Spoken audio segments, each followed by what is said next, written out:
The latest news, national issues, the political scene, and conversations with prominent personalities. All these firsthand at the forefront.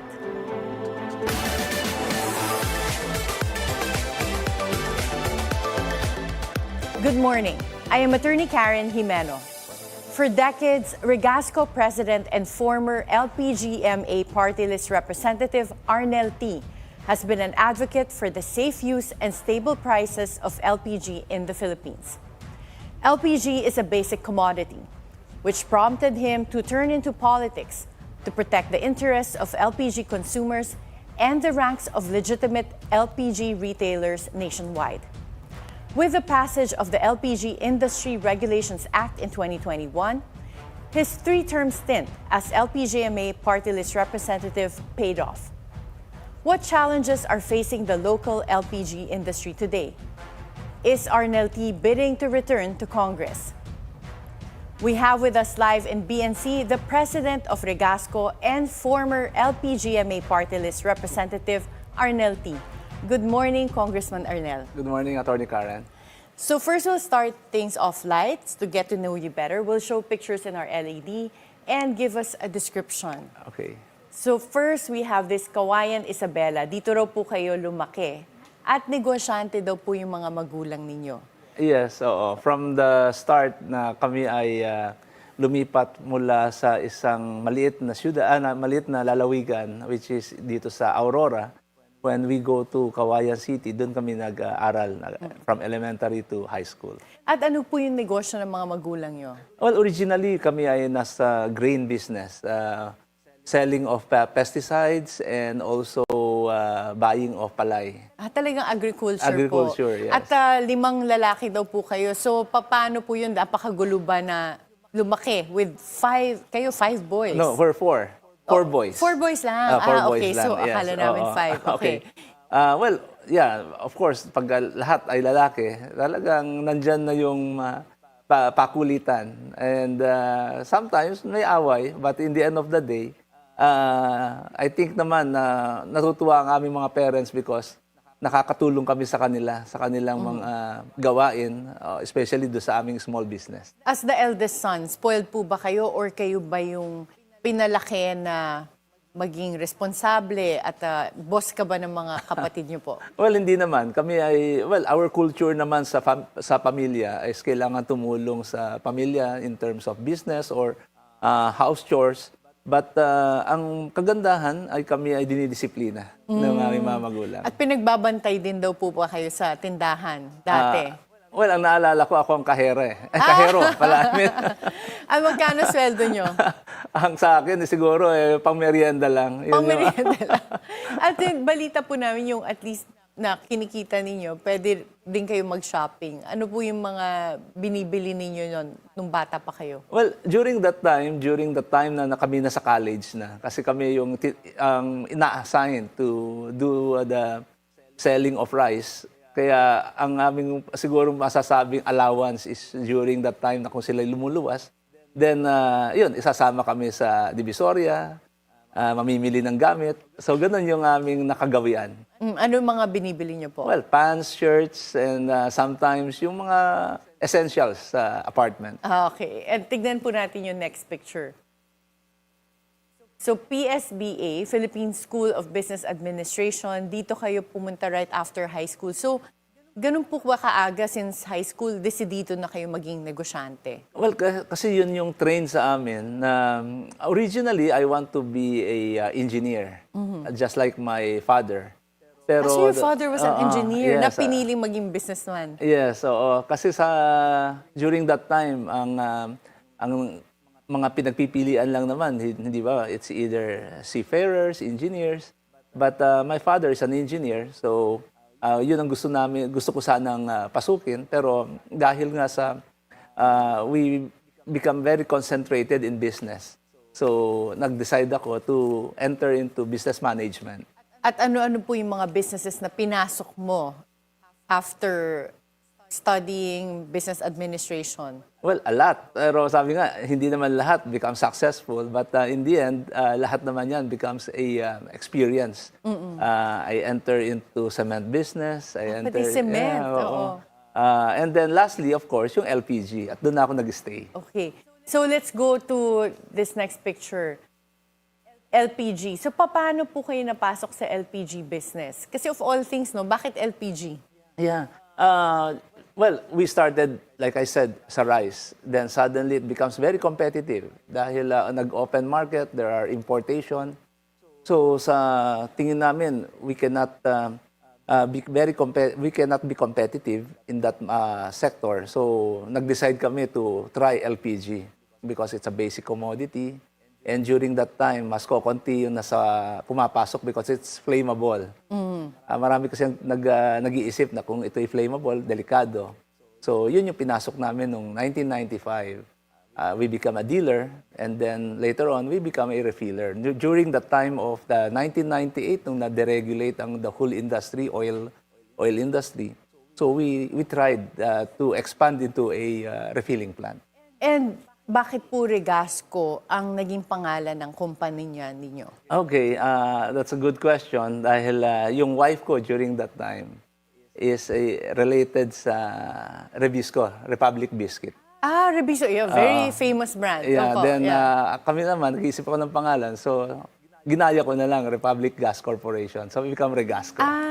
What an interesting story. Yeah. And after 5 years nga po, nagtayo kayo ng refilling plant. Why did you decide to also put up a refilling plant? Well, during that time, ang nakikita namin is we want to create a brand. So, nung 1990, tag-start na kami mag-branding. Because dati, we are selling other brands as a dealer. So, nung na-deregulate, we decide to create a brand, which is Regasco. We invest on cylinders. And then, when we reach our goal na umabot kami ng mga around 14, 15 refilling plants, then naisip na namin that probably it's time for us to go to terminaling or import the terminal. And it's been 30 years since you started the business. Gaano na po kalaki yung kumpanya nyo na sinimulan mo since 1995? Well, I can say we can say that we are maybe part of the industry na can contribute to the consumer's way of having their right to choose product. Sa ngayon, we can say that we are on the top 3 or 4 our position for Regasco. So sa tingin namin, we are contributing to the competitiveness of the consumer to choose a better product. And is your advocacy, personal advocacy as a business owner to also offer like a cheaper alternative sa LPG, yung maging affordable po siya? Yeah, ang sa amin naman is we prefer to provide convenience. That's one. Second is services. And then third is yung affordability.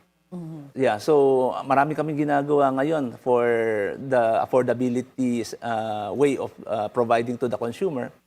By providing smaller sizes kasi kung minsan yung buying power ng consumer per region is different So dati-rati we are very known on the 11 kilogram cylinders.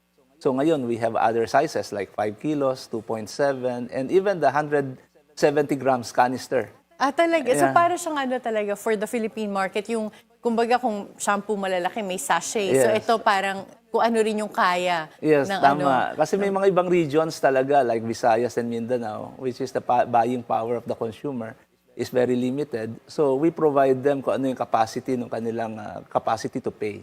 Very interesting. So let's look at the next picture. And this is the Batangas terminal where you eventually went into importation. So bakit po kayo napunta naman sa importation? Well, ang pananaw na kasi namin during the time that we are now growing the business, na ayaw namin maging very dependent to our competitors. Kasi our supplier then is also our competitor sa retail, which is the 3 oil companies. So ang naging dahilan namin ngayon for us to build a terminal para to have a security of supply. So yun yung naging direksyon namin. At nasunog daw po itong terminal nyo noong 2016. Yes. At doon na kayo halos natutulog araw-araw until ma-rebuild siya. Yeah, sabi ko nga, sometimes challenges suddenly knock on the door na ito nga nangyaring accident. Well, ang maganda rito sa nakita namin with the experience that we encounter, it strengthened our position sa industry dahil sabi nga namin, we already invested heavily on that terminal. Kaya nung nagkaroon ng accident at nagkaroon ng sunog, ang mindset namin doon, we need to rebuild it as soon as possible. And we are happy to say na natapos namin yan in 6 months. And what was going on in your head at that time? Because marami daw nagdi-dissuade sa'yo na wag mo nang i-rebuild, wag mo na ituloy yung terminal. Bakit ka nagpursige? Yeah, tama yun. Even some of my relatives are persuading me to say that pwede naman ninyong i-claim sa insurance all the damages and exit the industry. But for the past 15 years during that time na I'm involved in the industry, masyado na rin akong engaged for the LPG, and also I also thinking of my customer, which is our partner, na pagka binitawan ko, wala silang pupuntahan. And also we have, during that time, maybe 1,000 employees already. So, ang dami nga po. Yeah, oo, maraming mawawalan ng trabaho. So yun yung naging encouragement ko to push for it. And luckily, family, friends, and even mga financial institutions trusted the plan that I have laid out to them. Sabi ko, within 6 months, give us a chance to provide, to prove it to you.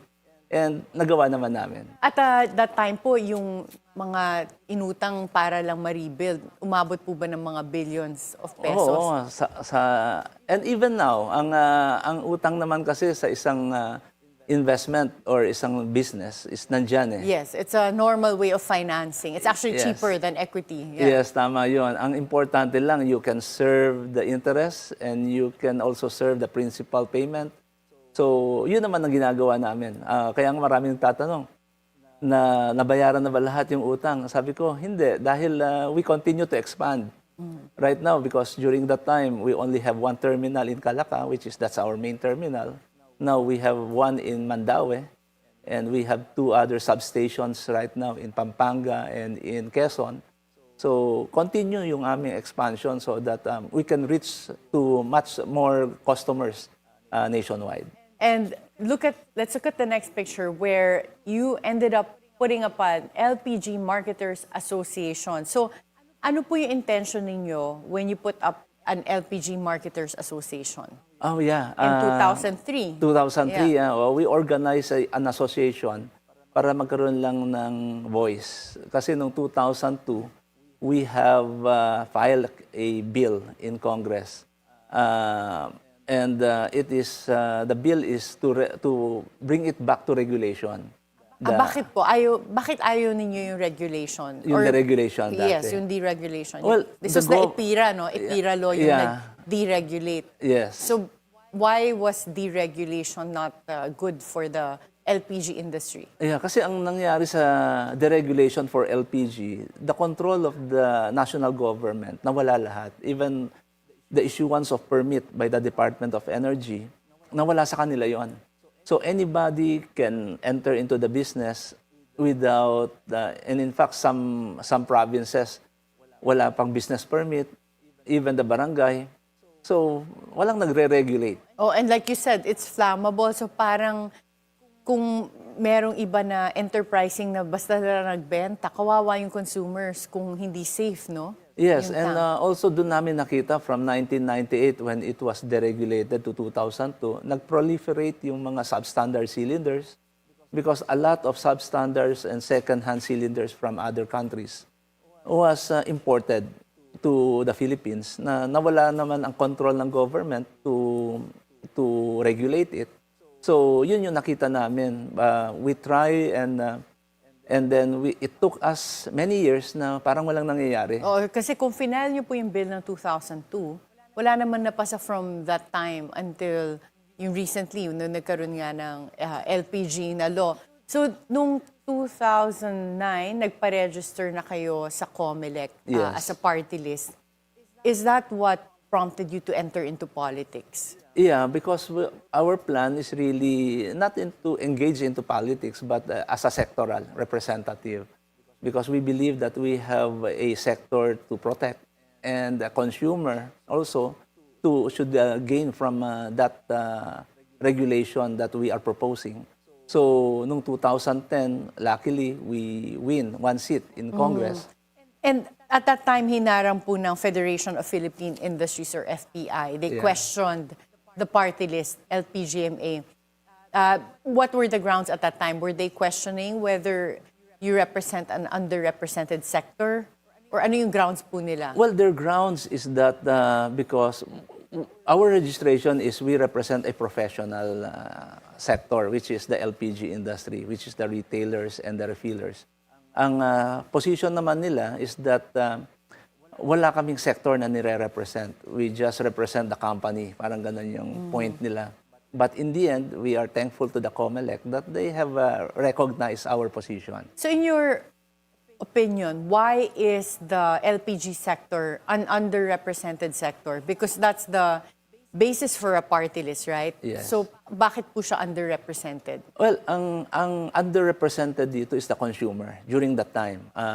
Because it's not only we want to bring back the regulation of the LPG industry giving to the government, which is the DOE, but also there are some transactions in the industry that we believe that it is disadvantageous to the consumer. Like, for example, the cylinder that any consumer wants to buy from a brand owner. But in the end of the day, that cylinder still the ownership belongs to the brand owner. Now, if the consumer wants to return the deposit, the cylinder, they cannot claim the deposit or the refund of what they have paid. So, yun yung aming inilagay sa provisions of the law. That three important provisions was introduced and luckily it was passed, which is the cylinders are under deposit. Anytime a consumer can refund the deposit once he returns the cylinder without showing any receipts. And then second is the cylinder exchange, swapping, and improvement program, which the law mandates to the brand owner who should be the one responsible for the cylinder exchange and swapping so that the consumer has the ability to choose the brand that he prefers. Kung sinong mas cheaper, he can return whatever brand in exchange of another brand. And then lastly is, of course, the maintenance of the cylinder, which is the improvement of the quality of the cylinders. We indicate and mandated it to the brand owner, which is we call it the marketers. Para lahat ng security for the consumer rights ay nandoon. In your observation, from the time that this law, the Republic Act 11592, from the time that was passed, nagkaroon po ba ng improvements in the way the LPG business was being conducted? Especially by the other brands that probably don't care as much about safety and quality. Well, in the end of the day, when it was passed, many of who objected to the law is forced now to comply. So sa ngayon, because during that time, the DOE's data is that there are 6 million cylinders out of the 45 million are substandard. But when the law was passed and then the real monitoring happens, it shows that there are 12 million cylinders that needs to be rehabilitated, repaired, or scrapped, or to be replaced with the brand new cylinders. So for the last 3 years, right now, there are 6 million already cylinders that has been requalified, repaired, replaced. So there are remaining 4 million that the industry is now focusing this year dahil mag-expire na yung tinatawag naming transition period for those substandard cylinders that needs to be surrendered. Oo. Sino po ang nag-check nito, ng mga quality ng cylinders? It is a combination of DOE and DTI. And thanks to the law, Yes. finally meron na nag-check. Because if you're a consumer, you really don't have any ability to find out no, Yeah. kung substandard pag tinignan mo siya. And right now, meron po bang data rin ang regulatory agencies natin as to the accidents? So in the past, just for them to monitor yung naging improvements in the industry. Yeah, before the passing of the law, there are around 4,000 fires attributed to LPG explosion. Napakadami. Yeah. That's annually. That's annually. Oo. Sa ngayon, it's far less. The current data of the Bureau of Fire, I think it's in the figure of less than 1,000.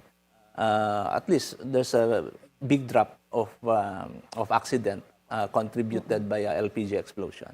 So it looks like you left a legacy in the LPG industry, especially for the consumers, in terms of safety, quality, with the passage of this Republic Act 11592. What else are the challenges in the sector that needs to be addressed? Well, the challenges right now is to sustain the implementation of the law. So that's probably one of the tasks of LPGMA, the reason for the party list, our party list group, to always think of entering or engaging into the election so that we can maintain the implementation of the law. Because one of the biggest challenges of the Department of Energy is their budget.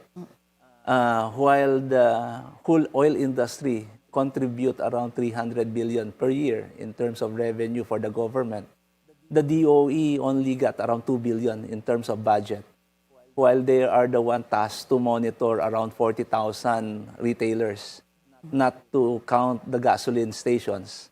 So talagang kulang sila sa manpower. So that is one of our yearly na dinidefend sa Congress, yung budget nila. Yes, you're trying to beef up at least yung required na manpower for the DOE to undertake its mandate. Yes, correct. And your brother has taken on the role of representing LPGMA in Congress after you finish 3 terms. Yes. How important is it for your brother to continue this advocacy for the LPG sector? Well, like I said, I've been in the Congress for 9 years, but my brother take over the representing the LPGMA in Congress for just during the 2021, which is in his first term.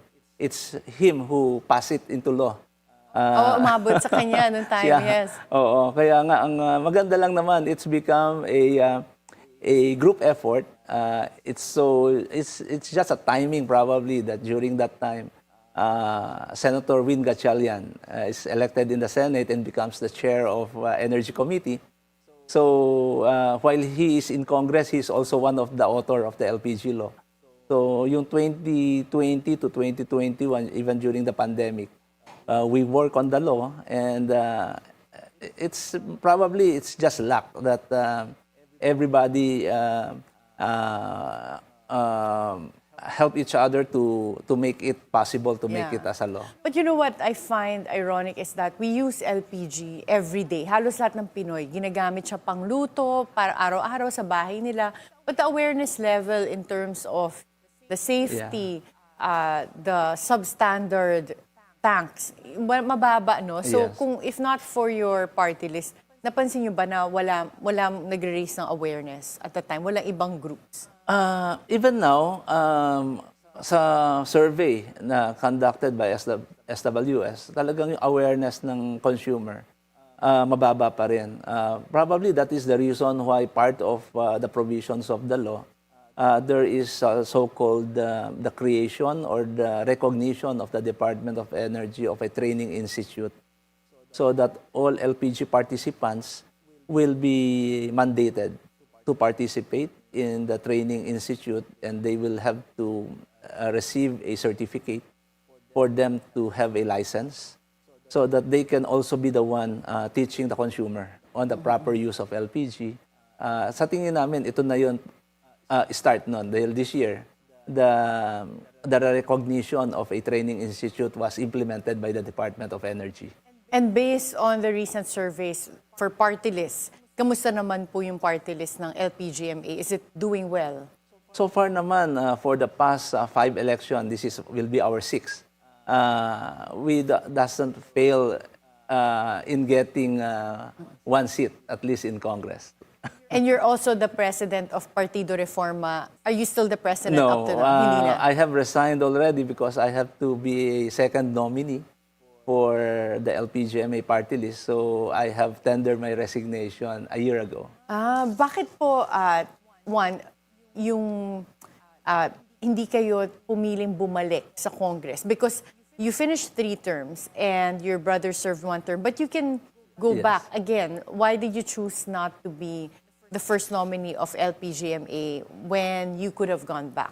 Yeah, because noong 2021, when the law was passed, the LPG law was passed, I believe that I have to be in the private sectors also to start going around, explain to them, introduce the new law, and that is what we did for the past 3 years.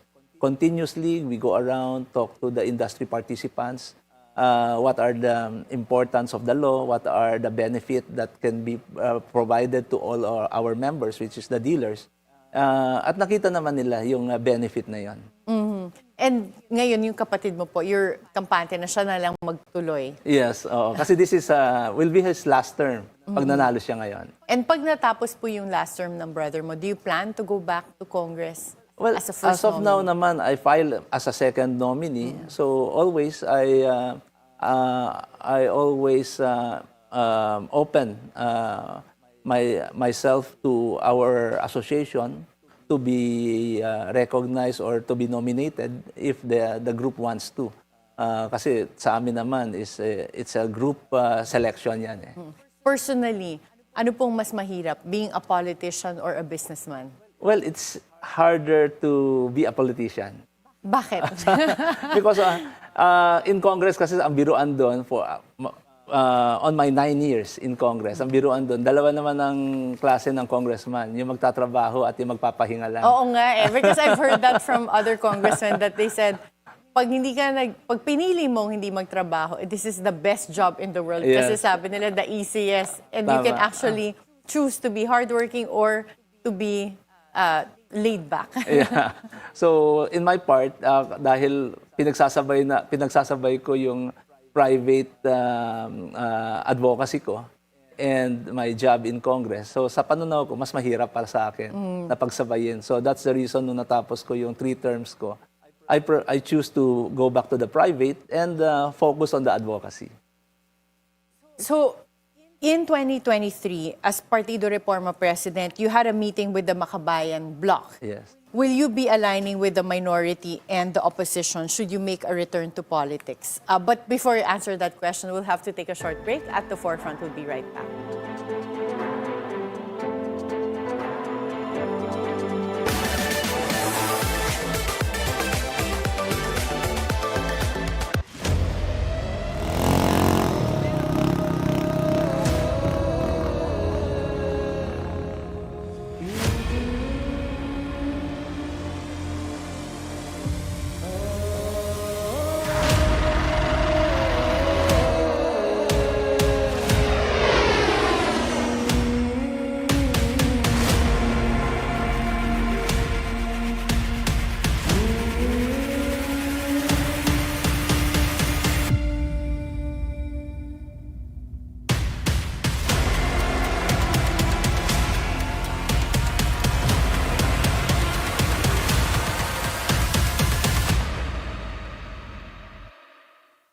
First, updated, on top of everything, and focused on the things that matter most.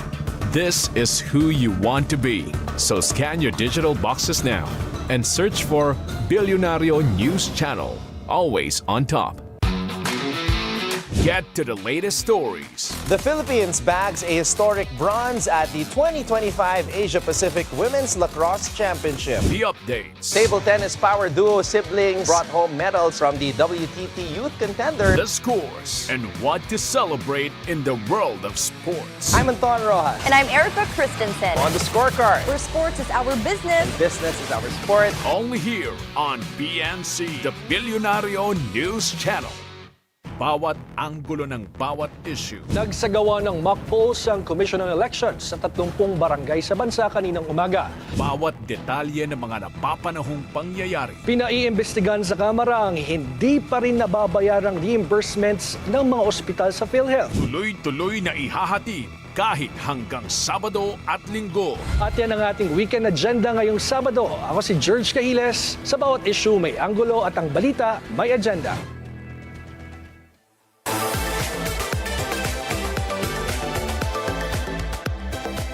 Welcome back at the forefront. Congressman Arnel, in 2023 as Partido Reforma President, you had a meeting with the Makabayan Bloc. Yes. If you return to Congress, will you be aligning with the minority and the opposition? Well, every congresses that when I was elected, one of my term is I choose to go with the minority because I believe we need opinions that you have to debate with your colleagues in the House. But more often, I aligned with the administration. Yes, but Makabayan are all my friends. We have a regular lunch every Wednesday. It's good that you have inputs from the Makabayan because a lot of their opinions matters. Yeah. So you want this, yung talagang discourse Yes. to have democracy. Yes. And before, you also commented in 2022 that President Ping Lacson would be a good president. You were also a bit critical of President Bongbong Marcos back then. Has your opinion changed? Yes, as of now, because when I see President Bongbong manage the government, especially on the sector that where I came from, this is business. All of their appointees from the DOF to the Energy Committee, to the Energy Department, are all professionals. That I am very supportive of the way he appoints people. So, doon nagbago ang pananaw ko sa kanya. You think professional po yung pagka-handle ng Yes, mga very appointees? professional, yes. And ano pong trait ni Senator Ping Lacson that makes you think that he would be a good president?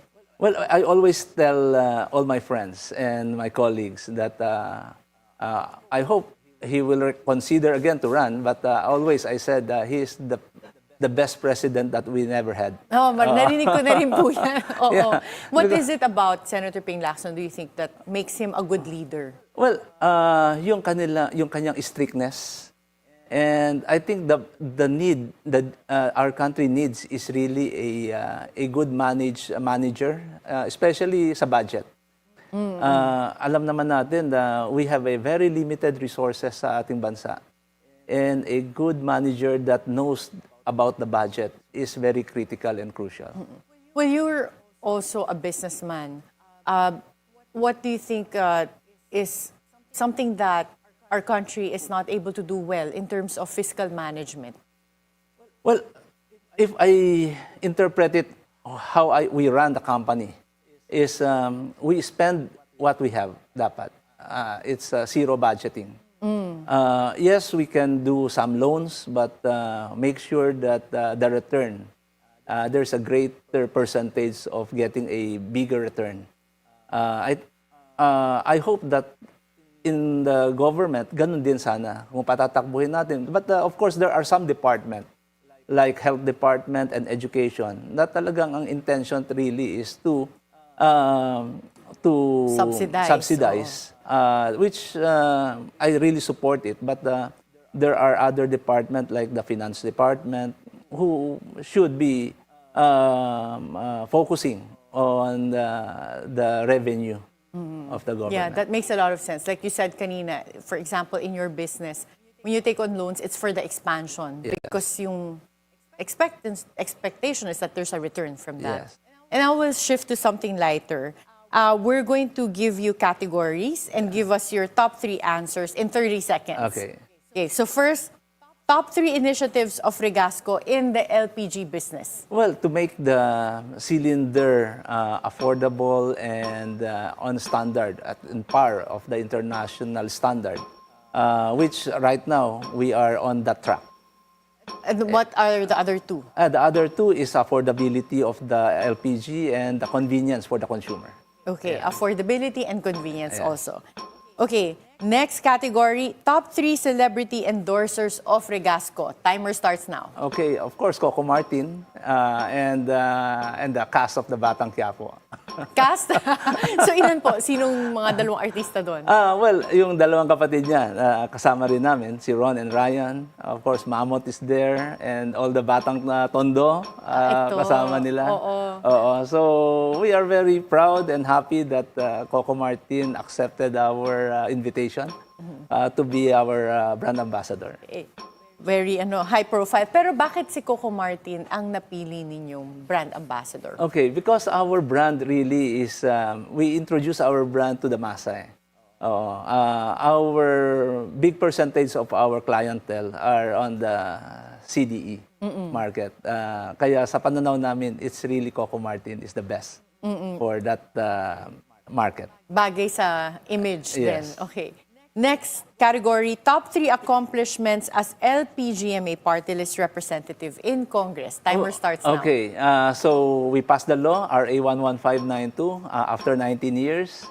Second is we are now going towards yearly on supporting the budget of the Department of Energy for their better implementation of the law. And of course, the budget, yearly budget. We always support and look at the budget that can help our population. Oh, thank you. So, pag ganun po ba, kung meron kayo nakikitang mali, binabantayan nyo rin in the past budgets, you raise concerns? Well, it always been as on the implementation side. Kasi pagka yung proposal naman, we always look at it as it's needed for our country. Pero sa implementation, doon na lang namin tinitingnan. If, just like what Senator Ping Lacson is always doing, na ang tinatanong niya muna is how you implement it. Yeah, okay. Kaya talaga nababantayan dapat Yes. yung budget. Next category, top 3 colleagues in Congress supportive of LPGMA advocacies. Of course. Timer starts now. Yeah, of course, Speaker Martin Romualdez, because during his stint as a majority floor leader, that the law has been passed. Second is, of course, Senator Win Gatchalian. And lastly is Senate President Tito Soto. Ah, wow. Yeah. Mga high profile din yung mga nagsusupport na politicians. Yes, without them, hindi papasa ang LPG law. Okay, that's good to hear. Yeah. And next, top 3 favorite Ilocano dishes. So this is a question I'm very interested in. Timer starts now. Okay, that's a hard one. So, bagnet, pinakbet, and dinengdeng. Ah, sarap.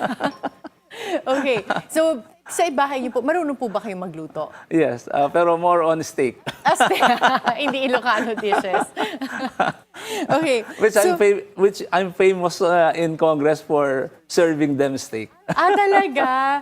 Pero natuto rin po ba kayo na magluto ng ibang Ilocano dishes? Yes, oo. Anong favorite yung lutuin? Dinengdeng pa rin. Dinengdeng, okay. And nag-restaurant business din po ba kayo at some point? Kasi parang sa research namin, we came across na nag-restaurant business din kayo. Well, it's not a business, it's a hobby. Nangyari is I put up a bike shop with a cafe. Both your hobbies. So yes. you also bike? Yes, I also bike. Road Road yung bike, motor. yeah. No, it's a road bicycle. bike na okay. Yes. And how did that turn out? Yung cafe nyo, road bike cafe and restaurant? Well, in the end of the day, because it's a hobby, I have to close it down because I've become very busy in other business transactions. So, yun ang nangyari. Marami ba nagpapalibreng kaibigan? Halos lahat libre. Kaya pala. Kaya hindi talaga siya successful. Yeah, it's really a hobby. Oo, hobby talaga. And you are also known to have supported LPGMA, the Macho Block in Senate. So that would be Tito Soto, Senator Ping Lacson, Gringo Honasan, Bamakino. Bamakino ba kasama sa Macho Block? Originally hindi, but we create our own Macho Block. Sino po yung nandun sa well, sarili it's yung Macho Secretary Block? Ben Hurabalos, Lito Lapid, Bamakino, Gringo Honasan, Senator Ping Lacson, and Tito Sen. Okay, bakit po ninyo sinusupport yan? yung modified macho block? Okay, so probably it's because of the experience that they have. We have seen in the past that the comparison between Senate and Congress during that time nila Senator Ping Lacson, always they saying that iba ang performance ng Senate sa Congress, especially on the public hearings. Sa ngayon, huwag naman sana masasaktan ang mga nasa Senado, pero mas umaangat ang quality of other legislators in Congress. Hindi naman kailangan pagalingan, but I'm just looking at putting back those people that is really fit for the job. Yun ang pananaw ko.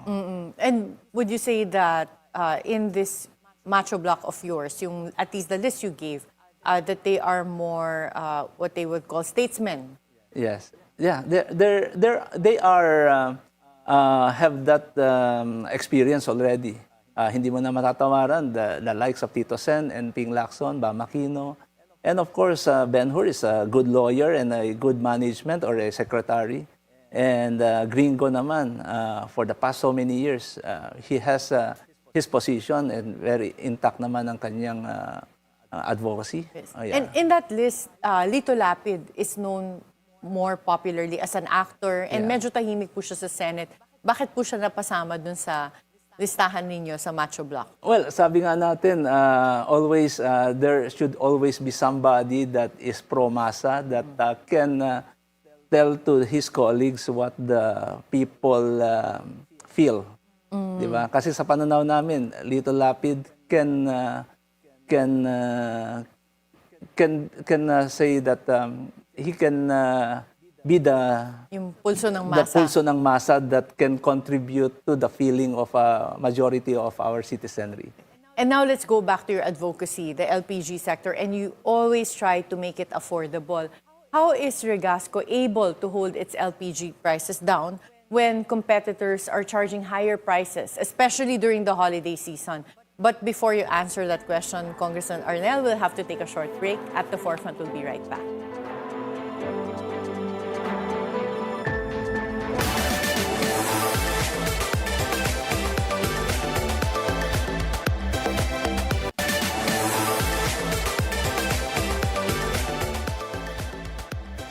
Welcome back at the Forefront.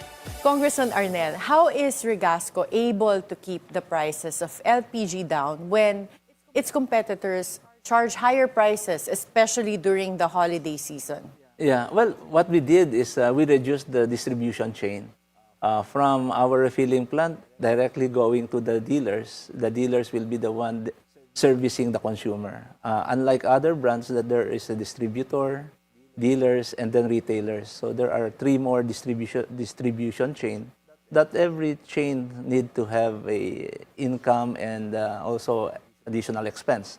So that's how we compete with the other brands to reduce the distribution chain. And part of making commodities like LPG affordable is also reducing any additional layers nga of expenses. So Yes. in your case, tinanggalan nyo yung mga nasa gitna. Yes. But what about taxes?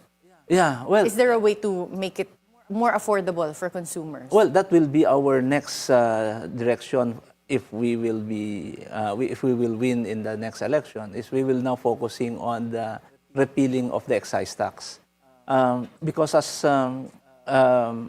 you know that VAT was introduced, I think 2002, 2003, because during that time the need for revenue of the government, which we supported that. Then in 2028, again, they introduced an excise tax. Let's talk about LPG first. It's now 3 pesos per kilo. But our position right now is that excise tax is not needed anymore because the international market price of fuel is way, way high comparative to during that time that they have introduced the excise tax. So even without the excise tax, the target revenue that they want is already been there because of the VAT. So ang pananaw namin, it's initially we want to repeal the excise tax. It's enough initially as of now. Well, the government currently is running at a deficit and we have a large outstanding loan as well. Do you think that there's going to be a large pushback in terms of removing the excise tax on LPG? Well, I don't think it will have a big impact because it's only 3 pesos per kilo, while there is a 12% VAT. Comparative, I said like a while ago, 5 years ago, the international market price for LPG is just $200 per metric ton. Today is $690. So, Oo nga. doon pa lang, there is a Napakamahal windfall talaga. profit na or revenue for the government. Yeah. So, I think that's easily can be defended, and the Finance Department probably can accept it that based on the figure na pwede nang tanggalin natin ang excise tax. And besides that, there is a safety net for this excise tax. Na every time that we hit a threshold of this international market price, under the law, the Finance Department need to suspend the excise tax. The problem is the implementation, because there are always years that we always hit the threshold of the high price of international market price of fuel, but the implementation of suspending it, hindi nangyayari. Kasi ang nasa batas, next year mo pa isususpend, while the increase already happened this year. So I think doon pwedeng pag-usapan kung yung improvement of the safety net for the suspension of the excise tax should be revisited. So if LPGMA is able to get a seat in Congress for the 2025 elections, can the consumers expect that they will continue to advocate for lower prices and the removal of the excise tax? Yeah, definitely, because that is what we did for LPG law. We encounter a lot of challenges and debate in Congress. It took us 19 years, but we never faltered, and we continue to fight for that LPG law. Now, we are now focusing on the repealing of the excise tax. Yeah. And let's talk about the future of LPG. Right now, there's a push for renewable sources of energy.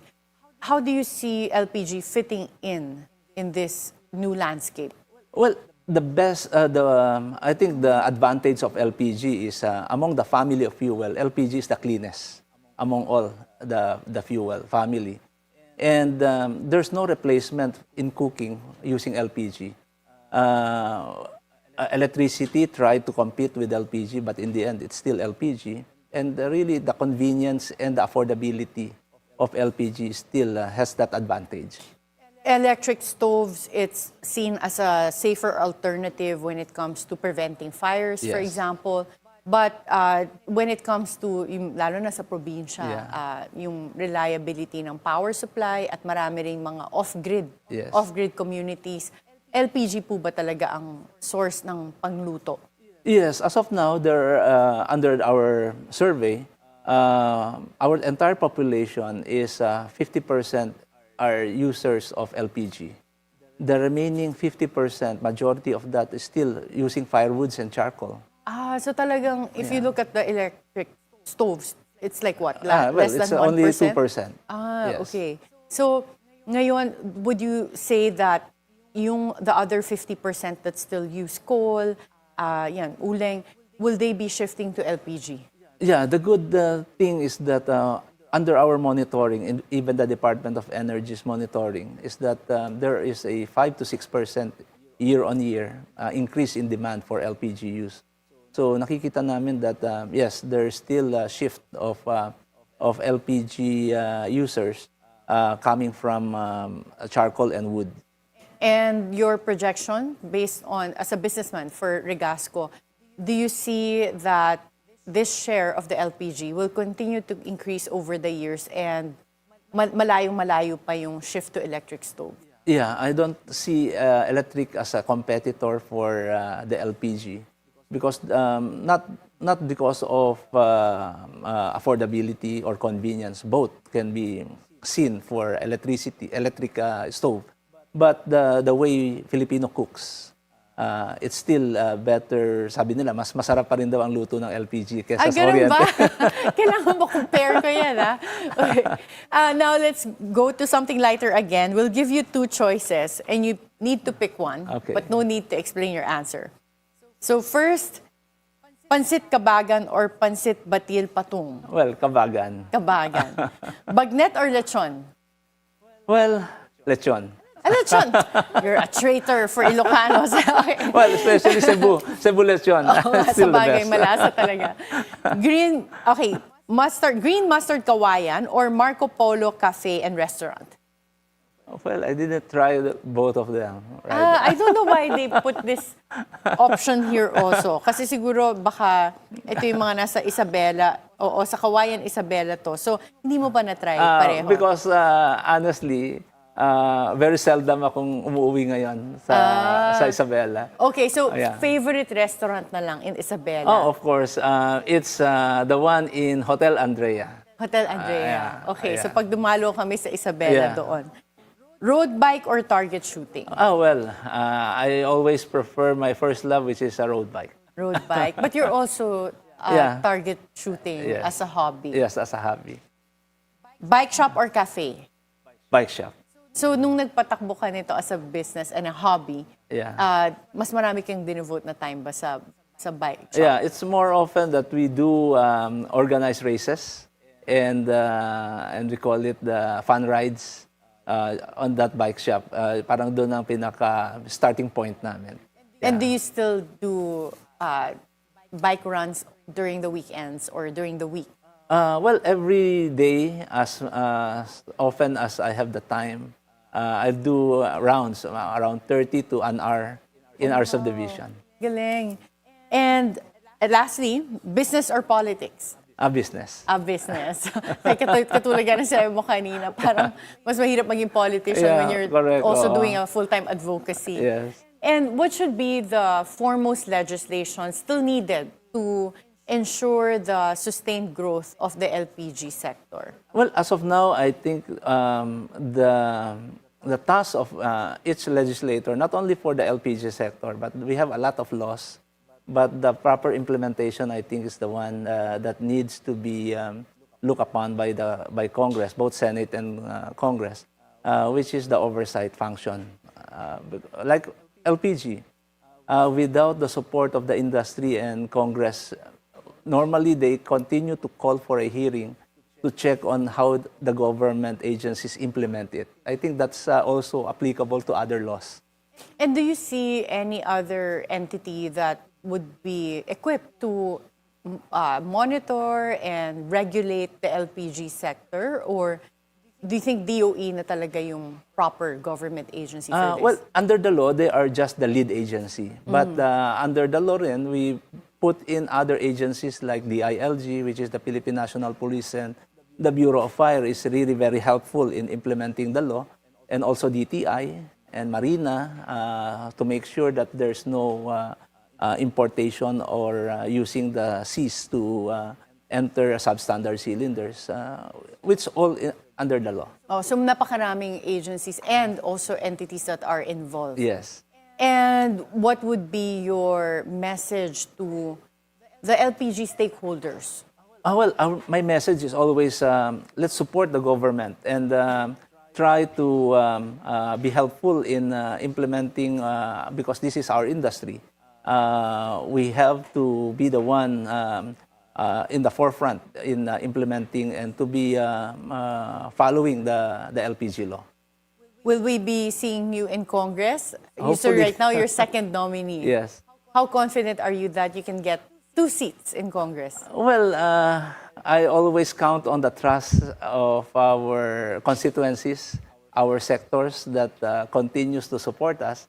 Maybe this time we can get the second seat. Okay.